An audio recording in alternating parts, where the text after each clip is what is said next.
Parasta, mitä immeinen voi juuri nyt housut jalassa ja aseistautumattomana tehdä, on kotimaan matkailu. Ja kun karanteenielämä ennemmin tai myöhemmin helpottaa, voi valveutunut ja hyvin varustettu kansalainen nauttia suomalaisesta kulttuuri- ja luontomatkailusta sen kaikissa psykedeellisissä olomuodoissa. Kotimaan matkailuhan on mitä isänmaallisin ekoteko. Koitetaan pitää kysynnästä kukin oman kykymme mukaan huolta. Joten juuri nyt on aika pistää ja virittää omat reissurensselit niin sanotusti huippukondikseen. Tästä syystä Varustelleka pyysi mua ammattireissarina ja seikkailijana suunnittelemaan täydellisen Ultimate-pakkauslistan Suomi-matkailuun. Tää lista soveltuu about 3 vuoden ajan reissuun, mutta Suomessahan 3 tai jopa 4 vuoden aikaa voi toteutua vain 1 vuorokauden aikana, joten tää on aika kattava. Lista on tulostettavissa täältä. Ja jos paska lävähtää pahemman kerran tuulettimeen, tää lista toimii myös niin sanottuna pelivarana, jolla selviää itsekseen eristäytyneenä luonnon helmassa pidemmänkin aikaa, tai muuten vaan hengähtää hetki ihan itsessään. Tärkeintä tällä listalla ei ole se, että tilataan ihan helvetisti tavaraa monella tonnilla, vaikka toki Varustelleka sellaisistakin henkilöistä tykkää, vaan investoidaan hyviin, kestäviin, laadukkaisiin tuotteisiin. Eli mietitään, mitä milläkin reissulla todellisuudessa tarvitaan, että mitään tärkeää ei unohtuisi. Tehdään testipakkauksia ja katsotaan, koska tilanteen mukaan, reissun keston mukaan ja kohteen mukaan totta kai vähän vaihtelee se, että mitä oikeasti tarvii. Mieti, pakkaa, suunnittele ja ota aina vaan sille reissulle sopivat kamat. Eli ensimmäiseksi Varustelekan sivuille. Pukeutuminen on tärkein juttu, mitä suomalainen reissari voi tehdä. Se takaa nautinnolliset olosuhteet. Kerrospukeutuminen on kaiken A ja O. Täältä löytyy täältä sivuilta erittäin hyvät selostukset siitä, ihan esimerkkejä myöten L1-L6, eli leijereitä, eli kerrospukeutumisen periaatteet. Jos ette tiedä, niin kattokaa sieltä. Mä lähden hakemaan täydennystä merinovillaiseen alusvaatekertaan. Merinovilla muuten tärkeää mulesing-vapaata, eli Evilous menetelmistä vapaata tavaraa. Poolopaita. Merinovillaiset kalsarit todellakin. Mä otan vielä kypärähupun, vanha kunnon metsuripaita. Mitä mut Glediust puuttuu vielä? Mut puuttuu sellainen miellyttävä 3 vuoden ajan hengittävä ulkovaate, jonka saa ehkä vahattua vesitiiviiksi tai ainakin sateen kestäväksi. Täällä on aika hyvä vaihtoehto tämmönen särmä windproof anorakki. Reisitaskuhousut, vyö.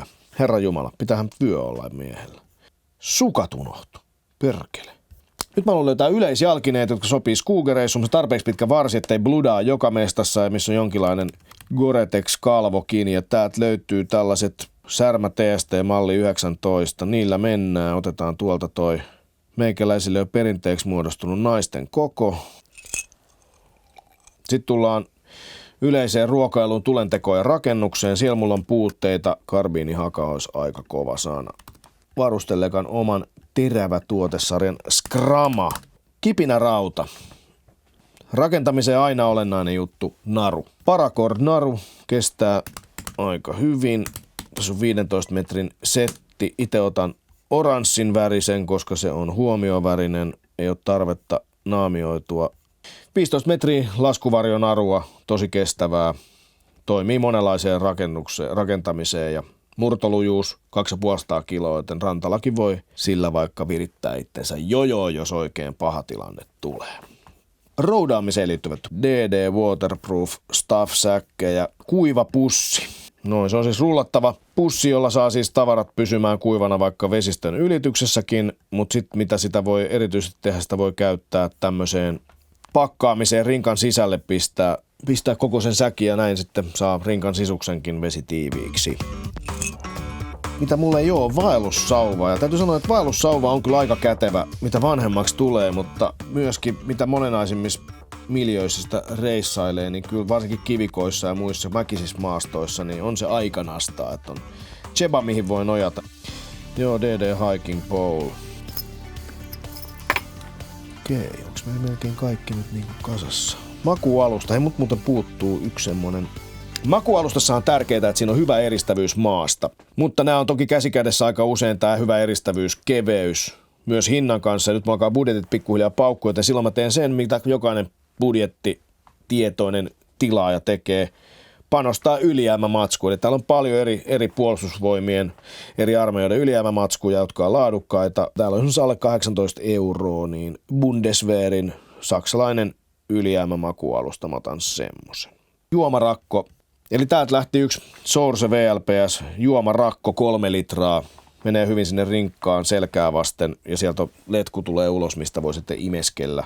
Safkaa puuttuu. Kuten tiedetään, silloin kun on kiire ja vauhti päällä tai paljon roudattavaa mukana, et halua mitään ylimääräistä painolastia, nämä retkimuonat toimii aika hyvin. Tuli Marventuresin Suomen kuvausreissulla testautua, kyllä aika hyvä setti näitä. Lisää vain vesityyppisiä. Katsotaan vähän vaihtoehtoja. Chili sin carne, joo hyvä. Täällä on vegaanisia vaihtoehtoja ainakin pari kappaletta. Sitten löytyy ihan lihaa joka lähtöön. Kalakukko. Vanha kunnon fish cock. Huom, ei sisällä kukkoa. Sissimuonista 1. 5 vuotta huoneen lämmössä säilyvä. Ihana, mä otan tämmösiä. Suklaa ja napusteltava myös erittäin tärkeää. Muuten tulee niin sanotusti hermot alkaa sotia toisiaan vastaan, jos se on kunnon herkkujakin messissä. Täällä on Coca-Cola kofeiinisuklaata. Otetaan semmonen. Kehitetty Berliinin olympialaisissa urheilukäyttöön. Niinpä tietenkin. Kahvia ainakin kaivataan. Warrior Coffee, voi kahvi. Ihana tuote. Kunnon laadukasta hyvää luomu voi kahvia. Eli tässä on todellakin hirvittävä määrä potkua ja energiaa. Lähtee päivä käyntiin ihan uudella tavalla.